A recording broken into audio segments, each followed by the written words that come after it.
Contrary to the rumors that you've heard, I was not born in a manger. I was actually born on Krypton and sent here to save the planet Earth. We cannot continue to rely only on our military in order to achieve the national security objectives that we've set. Everybody somewhere between the ages of 18 and 25 will serve 3 months of basic training. We've got to have a civilian national security force that's just as powerful, just as strong. Yes, we can. Obama's healthcare plan will include coverage of all essential medical services. Yes, we can. Obama is a cruel hoax. He works for Wall Street. He's an agent of finance capital. Where did you come up with the number $700 billion? Here's the Treasury spokeswoman's quote. It's not based on any particular data point. We just really wanted to come up with a really big number. To Democrats and Republicans who've opposed this plan, I say, step up to the plate. A few members were even told that there would be martial law in America if we voted no. Secretary Henry Paulson is no George Washington. I don't think anyone questions, Mr. Kashkari, that you're working hard. Our question is who you're working for. Obama pledged that he would resume the Security and Prosperity Partnership talks between Mexico and Canada that President Bush initiated. The old boss is starting to look a lot like the new boss. Robert Gates is going to remain on the job as defense secretary for at least a year. Plenty of sources knew about this meeting, told us and others that it was at Hillary Clinton's house, but clearly it wasn't. We've got to give them a stake in creating the kind of world order that I think all of us would like to see. We see you causing a depression so you can blow out the economy and consolidate it and bankrupt it. We know that you are enemies of free humanity, and we are here standing against your tyranny.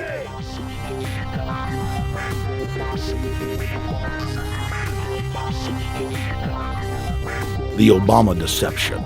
The truth strikes back.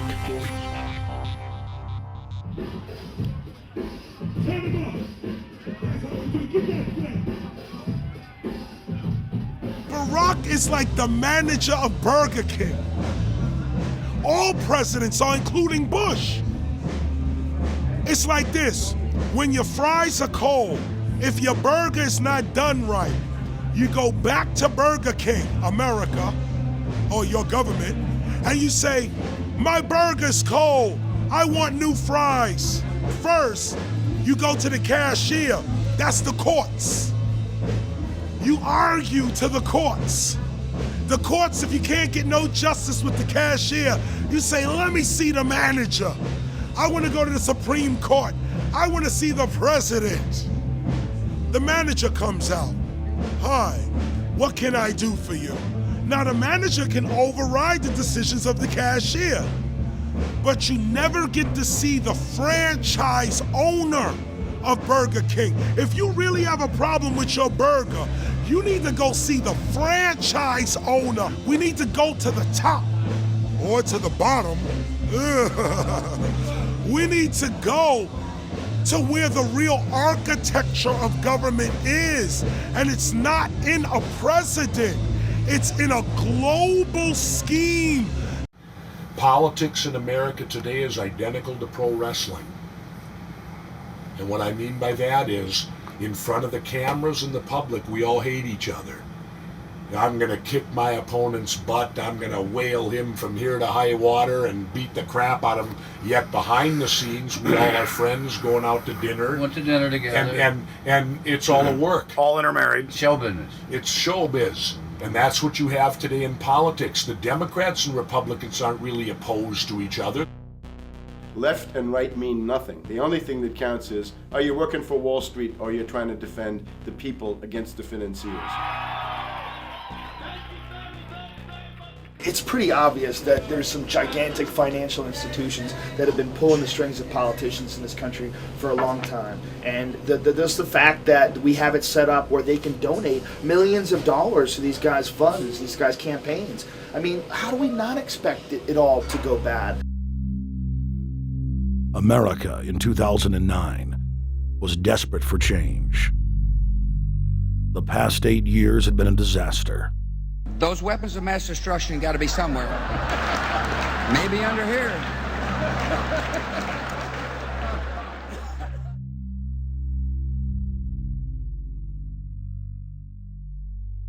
George W. Bush, who had claimed to be a conservative, had tripled the size of the federal government, shredded the Constitution, and destroyed the image of the United States worldwide. Nope, no weapons over there.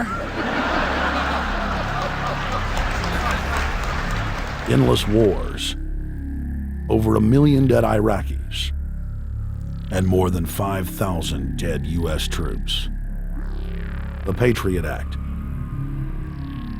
warrantless domestic wiretapping and spying, the end of posse comitatus, the rise of the treasonous North American Union, a deepening recession sliding towards total economic collapse. These factors and other abuses had the American people in a state of panic for their future and the very existence of the United States. The elite were in trouble. The people were beginning to see through their facade, past their front man, and to the ruling elite behind the throne. For the first time in U.S. history, both parties were universally hated. Congress had a 9% approval rating. The globalist agenda had stalled. And then, onto the scene came a man who promised change. Change we could all believe in. Barack H. Obama promised to end the war and bring our troops home fast. He pledged to uphold the Constitution and to stop the federal government from spying on the American people. Candidate Obama told American workers that he was going to get them out of NAFTA and GATT, and he's already breaking those promises. In this film, we will prove that Obama says one thing and does another, and that he works for the very same elite interests that Bush served, the very interest engineering the financial collapse and formation of a dictatorial world government. This film is not about left or right. It is nonpartisan. Our past documentary films are among some of the most damning indictments of George W. Bush and his administration that have ever been made. If humanity has any hope of effecting real change for the better, it will not come from the Madison Avenue false reality makers who have cast Barack Obama as the savior of the world. To alter our course from tyranny to liberty, to defeat the corrupt elite, we must get past the puppets and confront the real power structure of the planet. Now we can see a new world coming into view. A world in which there is the very real prospect of a new world order. Webster Griffin Tarpley is an accomplished geopolitical analyst and historian. Among his scholarly works are the unauthorized biographies of George Herbert Walker Bush and Barack Hussein Obama. Since Bush the elder made his speech at the United Nations back in September of 1990 talking about the New World Order, I think I've become confused about what's actually going on in the world. The New World Order is a more palatable name for the Anglo-American world empire. It's the planetary domination of London, New York, Washington over the rest of the world. It's hard to get people to join that or think they have a part in it if you call it the Anglo-American world empire. If you call it the New World Order, then people in India or someplace like that or the European Union might think, well, there's something in that for us too. But that's not what it is. It's the Anglo-American New World Order. It's really the old world order. It's the British Empire morphing into the American Empire. The U.S.-British world empire is what you're going to get. Combines of powerful men have always battled with each other over the levers of power. Gerald Celente is recognized as one of the world's foremost trends forecasters and is the founder of the Trends Research Institute. People that are knowledgeable know that the fight that this country has been waging since its inception is for the central bankers not to take over the country. And that's why people like Andrew Jackson were elected. And that's why people revere people like Thomas Jefferson and others. The takeover's happened, and it's a corporate takeover. Agents of the Bank of England attempted to assassinate President Andrew Jackson on multiple occasions because of his resistance against a private central bank being set up in the United States. And it was something that Abraham Lincoln warned. And this is, by the way, why I believe he was assassinated. This is the Lincoln quote. "The money powers prey upon the nation in times of peace and conspire against it in times of adversity. It is more despotic than monarchy, more insolent than autocracy, more selfish than bureaucracy. I see in the near future a crisis approaching that unnerves me and causes me to tremble for the safety of my country. Corporations have been enthroned. An era of corruption will follow, and the money power of the country will endeavor to prolong its reign by working upon the prejudices of the people until the wealth is aggregated in a few hands and the republic is destroyed." Wall Street has killed Main Street. So I know how unpopular it is to be seen as helping banks right now, especially when everyone is suffering in part from their bad decisions. I promise you, I get it. Up until about the Kennedy assassination and the beginning of the war in Vietnam, the United States is a very powerful engine for world progress. It's the assassinations, the Kennedy assassination, and the others in the 1960s, the beginning of the Vietnam War, and the beginning of the absolute domination of the Wall Street Group over every other interest. Nobody else counts except the Wall Street money masters. That has now made the United States into no longer a force for progress, but something very different, often a force for destruction in the world. The military-industrial complex has taken over the country along with the Wall Street gang. If you look also at the people that Obama has put on his appointments list, it's all Wall Street. It's government of Wall Street, by Wall Street, and for Wall Street. There's nobody from heavy industry. There's nobody from the auto sector, nobody from Silicon Valley, nobody from big oil, nobody from defense, no labor, no women, no retirees, no small business, nothing. It's pure Wall Street. The only people who have a voice in Obama's councils are Wall Street finance oligarchs. That's all there is. Nobody else counts for anything under Obama. It's the most extreme Wall Street administration we've ever had. Before his death, President Woodrow Wilson apologized to the public, regretting that he had been deceived by a group of international bankers and the country's financial system had fallen into their iron grip via the Federal Reserve Act of 1913.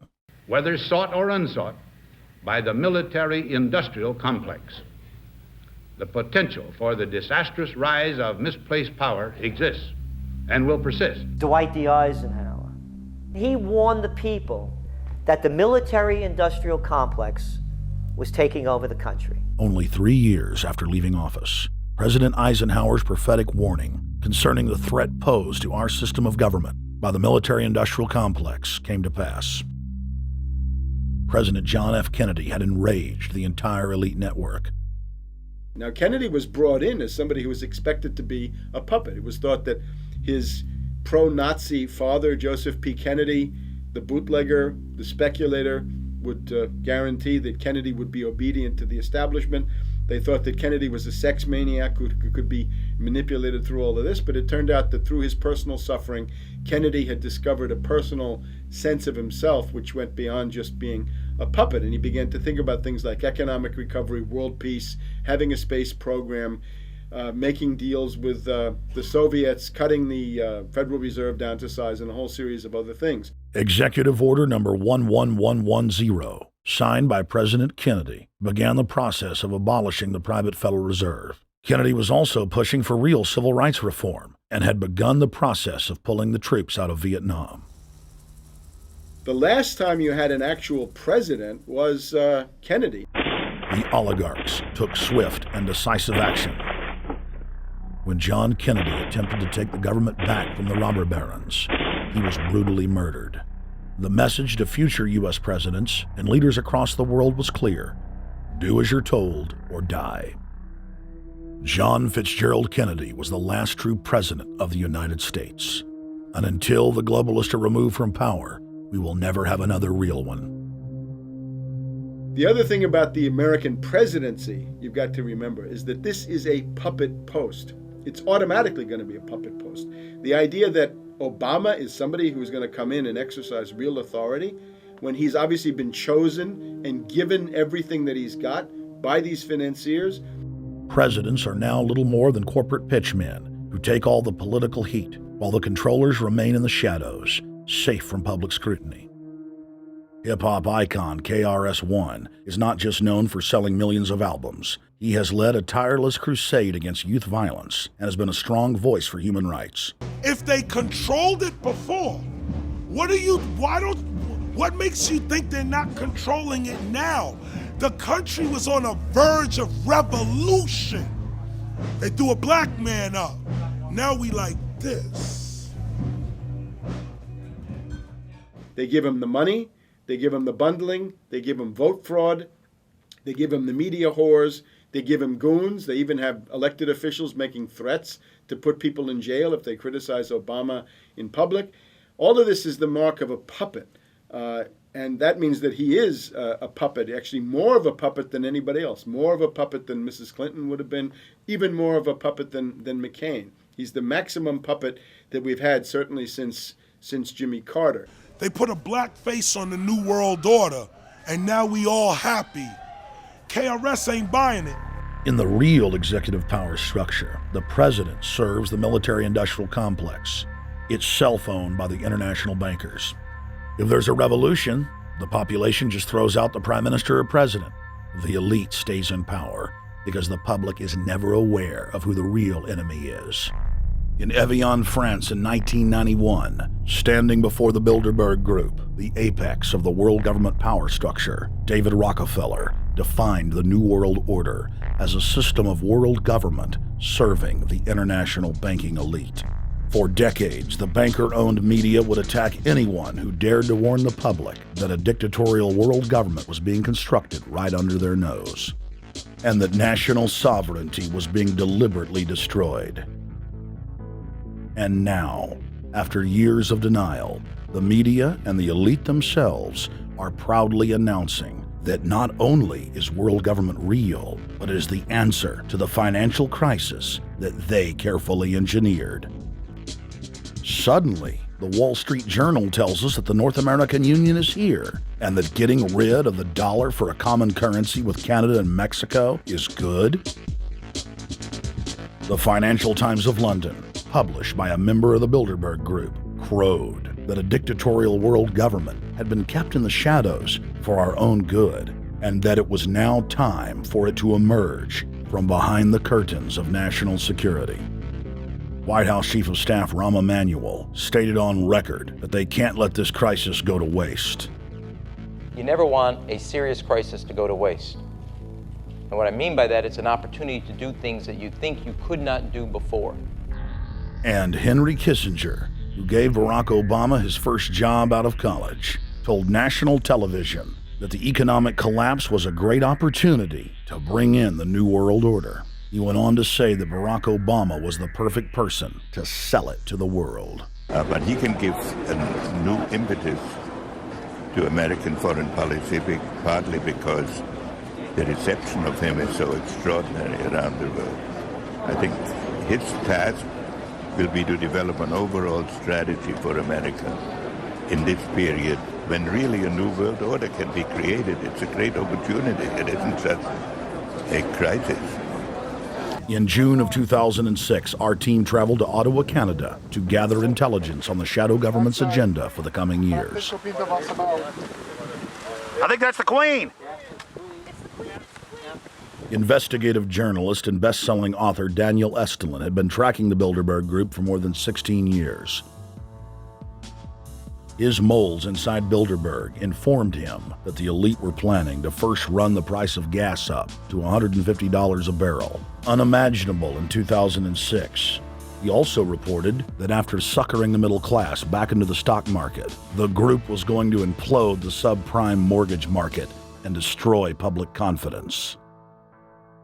Well, one of the things that we're getting from this morning's conference was about the energy crisis, the price of oil. The afternoon conference, which started about 4 o'clock, 4:30, they were talking about one of the American delegates, I wasn't told who exactly it was talking about the the concern that the American citizens have had with the housing prices going down, so they're not investing that money. So what they needed to do is they needed to create the illusion that everything is going well. So what they're going to do over the next year and a half, is to bring the market back up to 1998, 1999 levels.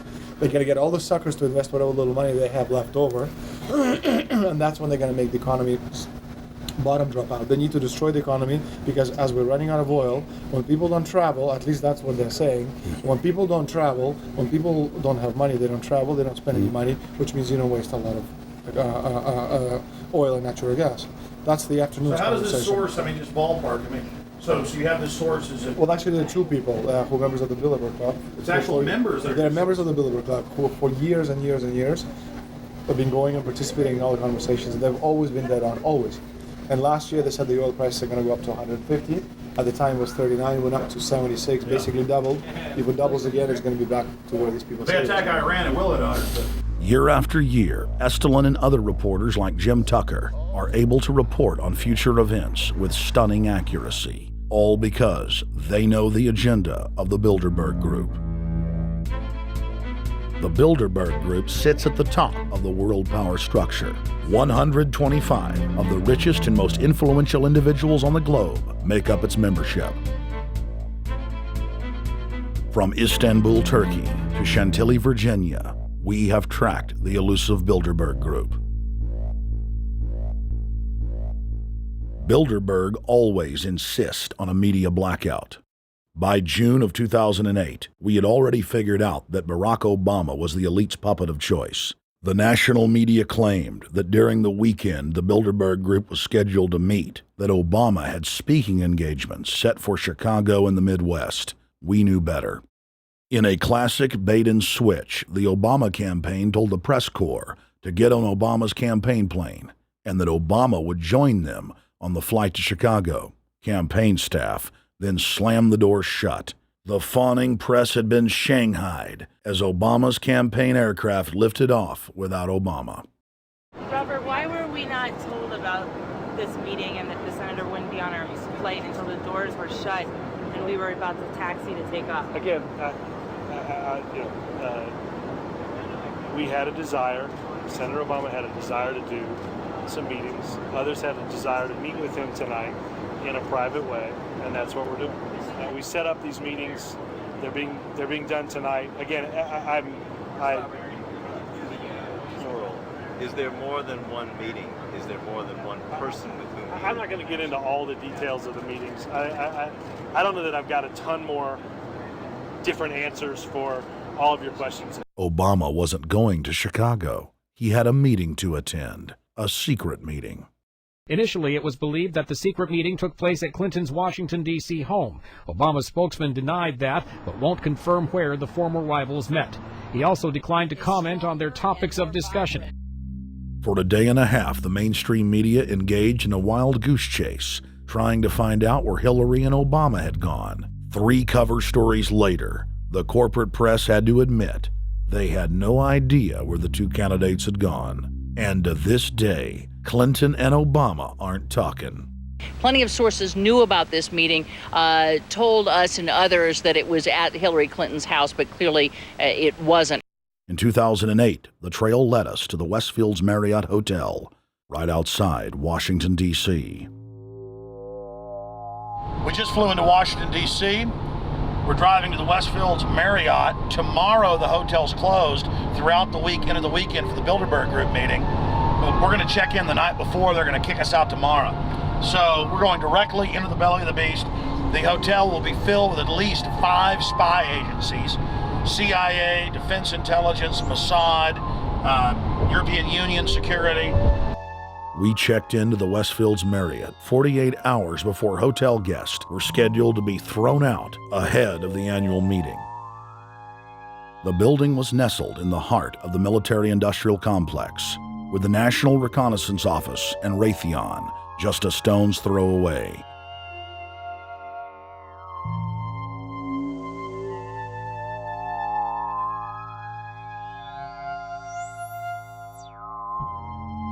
The plan tonight is to try to not get arrested, dodge the security, get in there, get some footage of the elite arriving in the morning, because some arrive before they officially lock it down, and then getting out of the building. That's our plan. I'm also going to be getting a call by a international syndicated radio show, Coast to Coast AM with George Norrie, and all week he's getting briefings from me every night about things as they develop.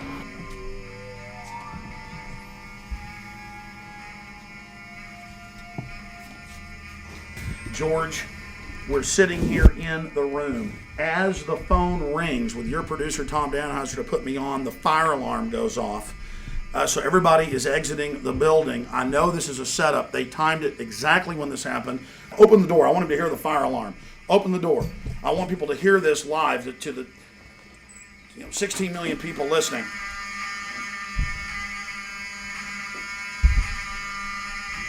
George, do you hear that? Now, they're going to use this as an excuse. The Westfields Marriott, right outside D.C. in Chantilly, they want to use this to flush us out of here. They're very upset. Everybody that covers Bilderberg, I was detained 2 years ago, interrogated, screamed at. They said Bilderberg was upset about me, wanted to stop us.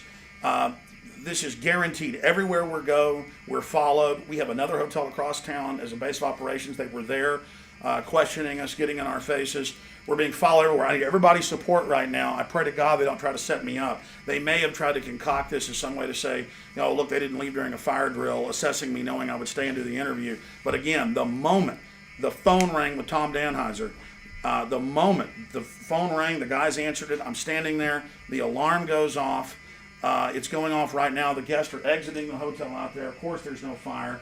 This is just absolutely insane. I noticed, too, that there was over 100 security people here today, but tonight we got back and it was a total ghost town, and this is what's insane. We have a security guy walk up to us 30 minutes ago, about 25 minutes ago, before this happened, and said, "What are you guys doing?" We said, "We're just walking around checking out the artwork in the hotel," which we actually were admiring it, but we were also going around getting some footage.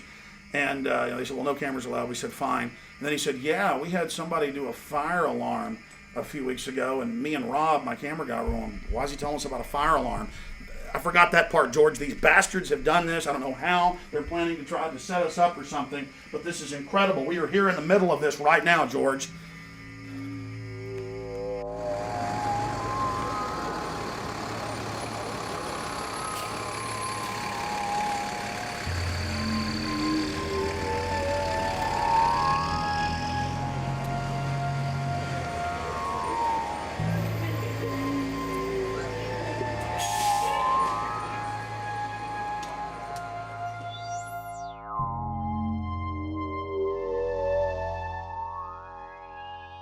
There you go, stay there, keep it locked.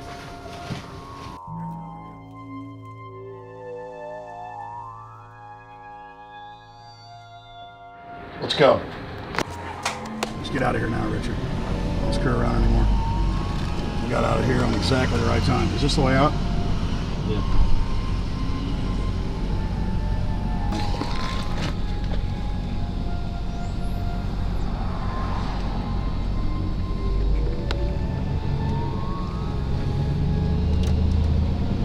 We got a car right behind us.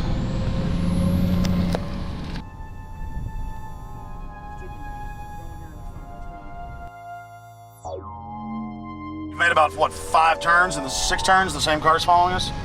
Now he looks like he's following us into a... He came out of Bilderberg, he came out of the Westfield. He's being a little bit subtle, but... Not too. There he is. That's him over there in the blue car. Yeah.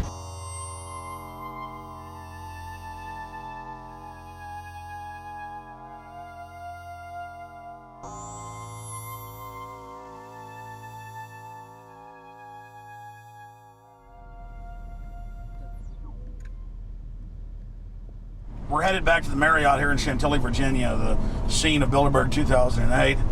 We successfully infiltrated the last day and a half inside, got out with some great stuff.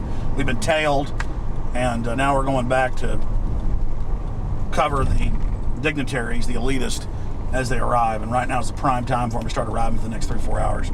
We took about a 30-minute break. I'm sure we missed a few, but it doesn't matter.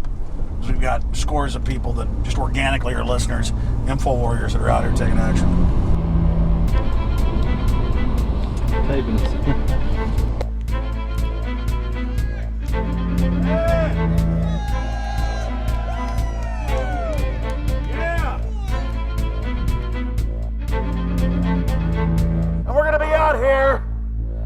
next 3 days, while you try to chart the future of our destiny, we're taking our destiny back. You're not our gods or our masters.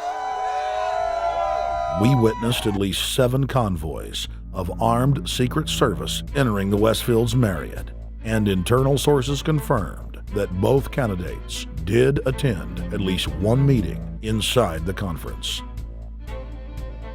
While the Bilderberg Group was 100% successful in 2008 at keeping their name out of the mainstream media, they did not fare as well when it came to the exploding independent press.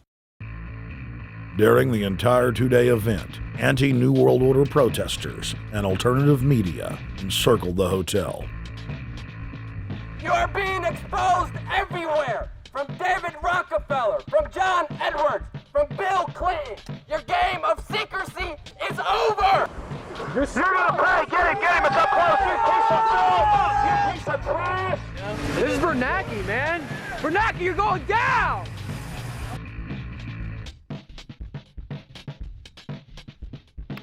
Obama, we know you're here, Obama.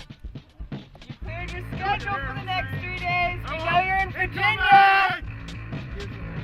Arch criminals! New World Order scum! We are not your slave scum!